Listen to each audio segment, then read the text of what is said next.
Professional judgment is to assist auditors with maintaining an appropriate level of professional skepticism when professional judgment are made during an audit.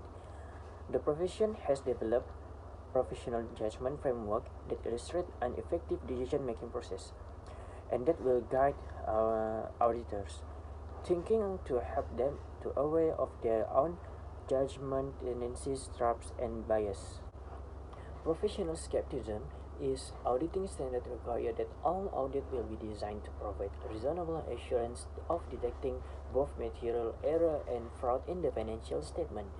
To accomplish this, the audit must be planned and performed with an attitude of professional skepticism in all aspects of engagement, recognizing the possibility that a material misstatement could be exist regardless of the auditor prior experience with integrity and honesty of client management and those charged with governance. So how this issue arises? Because when conducting a review and judgment, auditor firstly must obtain sufficient understanding of the entity.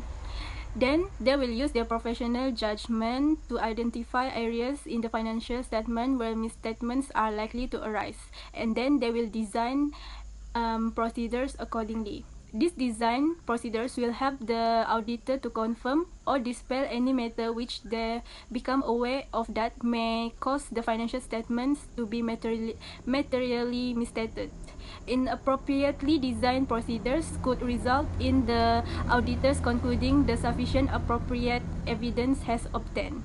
Professional judgment should be documented. It is important to document procedures complete considerations taken into account and conclusions reached that required professional judgment in the working paper file.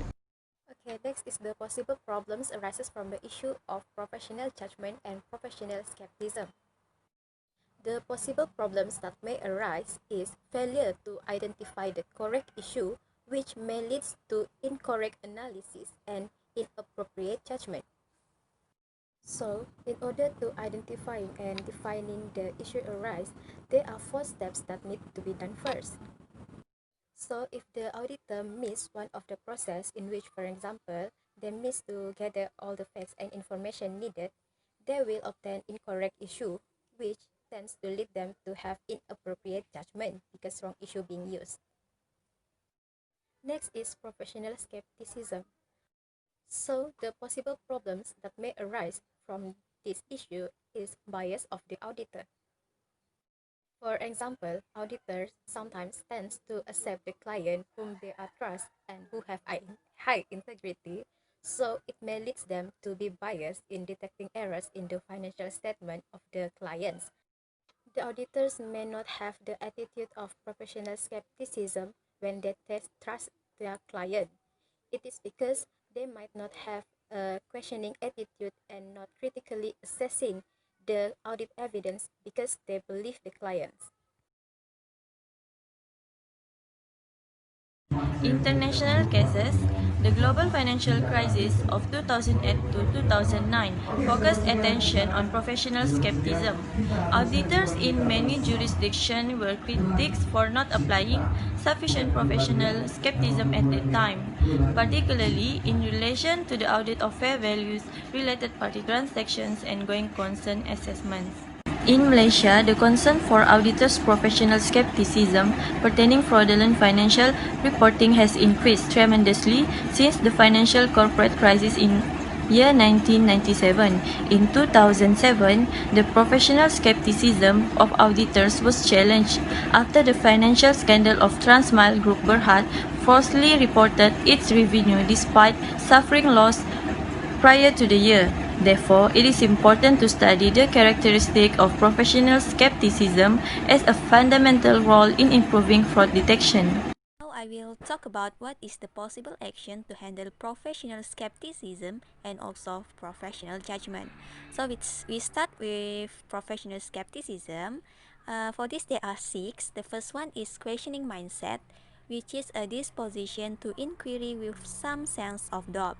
Second one is suspension of judgment, which is withholding judgment until appropriate evidence is obtained. Next, search of knowledge, a desire to investigate beyond the obvious with a desire to corroborate. Fourth, interpersonal understanding, a recognition that people's motivations and perceptions can lead them to provide biased or misleading information. Fifth, autonomy, which is the self-direction, moral independence, and conviction to decide for oneself rather than accepting the claims of others.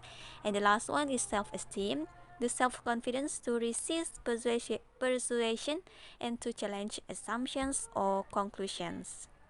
For professional judgment, the actions start from identify and define the issue, then gather the facts and informations and identify the relevant literature. After that, perform the analysis and identify alternatives before making decision.